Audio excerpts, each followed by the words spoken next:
चीज बताया, क्यों बड़े भाग से मिलता है। तो संतों ने कहा कि ये 84 लाख योनि को भ्रमण करने के बाद एक बार मनुष्य शरीर भगवान की कृपा से मिलता है। और ये इसलिए मिलता है कि हम ये मनुष्य शरीर से भगवान को दर्शन कर सकते हैं, उनका पावन नाम को जान सकते हैं, इसीलिए मनुष्य शरीर मिलता है। भगवान की शक्ति कैसे छिपा हुआ है उसको कहते हैं परम प्रकाश के रूप में हमारे शरीर में विद्यमान है। और उसको देखने के लिए, जानने के लिए समय के सद्गुरु के पास जाना पड़ता है, तब उसको जान पाते हैं। जैसे गांव में, शहरों में बच्चों को पढ़ने के लिए स्कूल भेजा जाता है, तो जीते जाते गुरु होते हैं, वो एक एक अक्षर बताते हैं ताकि बच्चा उसको लिखे और बोलना सीखे, उसको क्या बोलते हैं।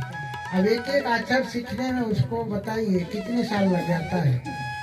और सीखते सीखते वो 10वीं तक जाता है तो सारे अक्षर को पहचानने लगता है, बोलने लगता है। लेकिन हम लोग को पूरा उम्र हो जाता है, लेकिन किताबों में, ग्रंथों में जो लिखा है उसके अर्थ को समझने में बहुत टाइम लग जाता है। जैसे कबीर साहब कहते हैं, घट में है तो कैसे देखेंगे, उसी चीज को ब्रह्मानंद जी भी कहते हैं, उसी चीज को सूरदास जी भी कहते हैं। जितने भी संत हुए हैं सब घट के भीतर बताते हैं, और हम तीर्थ करने जाते हैं बाहर, तो कैसे मिलेगा। तो घट में जानने के लिए किसी को पूछना पड़ेगा, जो जानकार होंगे वही तो बताएंगे।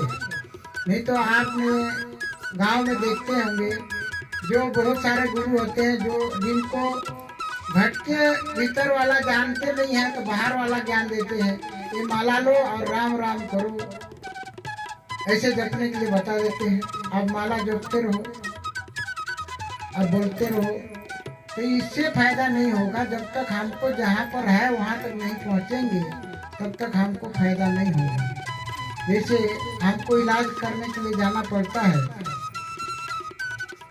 तो जो डॉक्टर के पास लिखा रहता बोर्ड में कि फलाने फलाने बीमार का इलाज करते हैं, उसी डॉक्टर के पास जाते हैं, और वो डॉक्टर हमको चेक करके दवाई देते हैं। दवाई के साथ परहेज भी बताते हैं कि ये चीज़ नहीं खाना है, ये दवाई कुछ खाने के बाद खाना है, 3 टाइम खाना है। तो वो हिसाब से हम लोग उस दवाई को लेते हैं, तभी आराम मिलता है। इसी तरह हमको ये संसार के भवसागर के दुख से पार होने के लिए हमको सुख शांति चाहिए, तो समय के सद्गुरु के पास जाएंगे, उस ज्ञान को जानेंगे, तो भजन करेंगे, तभी सुख शांति मिल सकता है। नहीं तो कोई दूसरा उपाय नहीं है, दूसरा कोई मौका भी नहीं दिया है भगवान ने। देखिए, भगवान ने जब आए तो भगवान राम आए तो हम लोग की तरह मनुष्य शरीर में आए, राज दरबार में जन्म हुआ उनका। देखिए कितना जन्मदिन में खुशी मनाया, परिवार में पूरे देशवासी मनाए, समझिए जितने भी प्रजा थे सारे खुशी मनाए। जब बड़े हुए तो उनको शिक्षा के लिए उस समय जो व्यवस्था था उसमें भेज दिया गया, वहाँ शिक्षा लिए। और वहाँ से जब लौटे तो दूसरे ऋषि ने उनको अपने यज्ञ करते थे, उसका रक्षा करने के लिए वो दोनों भाई को मांग के ले जाते हैं राजा से। तब राजा कहते हैं, भाई बड़े मुश्किल से तो हमको ये बेटे मिले हैं और आप इनको मांग रहे हैं, इसके बदले में आप दूसरा कुछ मांग लीजिए। लेकिन वो ऋषि कहते नहीं, हमको कुछ नहीं चाहिए, हमको तो यज्ञ करते हैं तो ये राक्षस लोग हमको यज्ञ करने नहीं देते हैं, तो उसमें सुविधा के लिए इनको ले जा रहे हैं ताकि हमारा रक्षा करें। तो वो दोनों भाई को ले जाते हैं, राम और लक्ष्मण को, और उनके यज्ञ में वो मदद करते हैं। तो बताइए, और उधरे उनको वो ज्ञान मिलता है, ज्ञान लेते हैं जो ज्ञान हमको जानना चाहिए, वो ज्ञान उधरे वो ऋषि लोग उनको बताते हैं। और वो ज्ञान लेने के बाद उधरे उधरे से उनको जहाँ सीता स्वयंवर हुआ वहां ले जाते हुए ऋषि, और उनका स्वयंवर में देखिए धनुष यज्ञ में पहुंच जाते हैं और धनुष तोड़ करके शादी होके आते हैं। तो वहाँ धूमधाम से नगर वासियों के साथ वहाँ खुशी मनाते हैं। और जब राज तिलक होने लगता है तो बताइए उन्हीं के माता ने जो वरदान मांगा था राजा से, वही राजा से जो वरदान नहीं लिया था रानी कैकेयी ने, वो वरदान मांगती है कि भगवान राम को 14 बरस वनवास हो और हमारे बेटा भरत को राजगद्दी मिले। तो रानी देखिए पहले से वो वरदान रखी थी कि हम जो काम किए हैं उसका वरदान हम समय आने पर मांगेंगे, और वो समय पर मांगे। तो विधि का विधान जो लिखा है उसको किसी ने नहीं जान पाया, और जो जो होना था वो होते गया।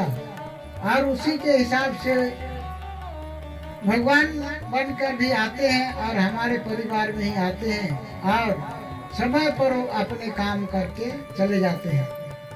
लेकिन हमें वो सब तो कथा के रूप में तो सब कोई सुनते हैं, जानते हैं, लेकिन उन्होंने जो जानने की जो बात कहा है उसको हम लोग नहीं जाना। वही भगवान राम कहते हैं नगर वासियों को बुला करके, और एक गुप्त मत सब ही कहूँ कर जोरी, शंकर भजन बिना नर भक्ति न पाओ मोरी। बताइए वो शंकर भजन को जानने के लिए उन्होंने सारे नगर वासियों को बताया। अब उसमें जो लोग पूछा होगा भगवान राम को कि हमें वो शंकर भजन बताइए, तो उनको तो बताया होगा, लेकिन जो लोग नहीं पूछा होगा वो चीज वैसे भीड़ में बताने के लिए नहीं है। जो मांगता है उसी को अलग से दिया जाता है, ना कि पब्लिक इकट्ठा किया और वहीं पर सबको माइक लगा के बता दिया, वो बात नहीं है। जो जिज्ञासा होता है, जानना चाहता है, वही स्कूल में जाता है और वही पढ़ाई करता है। नहीं तो आप देख ही रहे गांव में बहुत सारे स्कूल होते हैं। आप अपने योग्यता के हिसाब से, आप परिवार के हिसाब से जो स्कूल में पढ़ाना चाहते हैं उसी स्कूल में अपने बच्चे को भेजते हैं। ठीक इसी तरह उसमें भी होता है, जो जैसे पढ़ा सकता है। जैसे अंग्रेजी स्कूल में भेजना है तो आपके परिवार में अगर माँ बाप अंग्रेजी पढ़े लिखे हैं तो थोड़ा बहुत बच्चे को भी पढ़ा सकते हैं, समझा सकते हैं, तभी वो अंग्रेजी स्कूल में कुछ पढ़ पाएगा। अगर माँ बाप अंग्रेजी नहीं जानते हैं और अंग्रेजी स्कूल में भेजते हैं तो बच्चा कामयाब नहीं हो पाएगा, क्योंकि उसको कुछ मदद ही नहीं मिलेगा। स्कूल में जाएगा और आते समय बच्चों के साथ आएगा, वो गांव की भाषा बोलते हुए आएगा, जो भी पढ़ाई किया वो भूलते जाएगा। फिर जब जाएगा थोड़ी देर पढ़ाई करेगा, दिन भर पढ़ाई करेगा, गांव के बच्चों के साथ खेलेगा कूदेगा, भूल जाएगा। तो इसीलिए संतों ने इशारा किया, भाई जो चीज को जानना है तो उसी के हिसाब से उस रास्ता में आपको चलना पड़ेगा पहले से, तभी आप उस चीज को जान पाएंगे। नहीं तो देखिए संसार में बहुत किस्म का रास्ता है।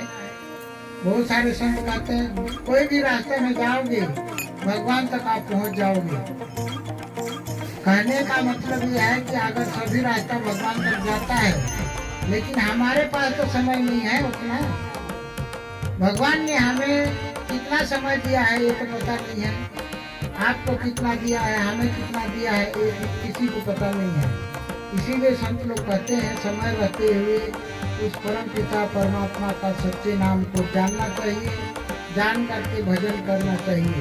तो उस भजन को जानने के लिए ये कथा के रूप में, सत्संग के रूप में गांव-गांव में होता है, और वो सत्संग में जब आते हैं तो उसका रास्ता मालूम होता है, नजदीक तक ले जाता है। तो एक भजन है, आप लोग भी साथ देंगे।